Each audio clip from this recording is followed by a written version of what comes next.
Guys, pag namumblema kayo, tawagin yung sa bukid kayo, no? Hindi kayo maririnig ang tatawagin nyo sa bukid. So meron akong solusyon. Ito lang. Ayan. Ito. Ayan niya. Tawagin ko si Papang. Kasi oras is alas 7 na. Ayan. Kailangan niya pang, may pasok pa siya ngayon. So kailangan niya bumaba. Kasi nasa kilometer 18 kami. Kilometer 7 yung kwan, yung barak. So 13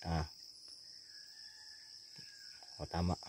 13 kilometro pa yung bibiyahin niya. So tawagin natin. Ito. Alas 8 yan.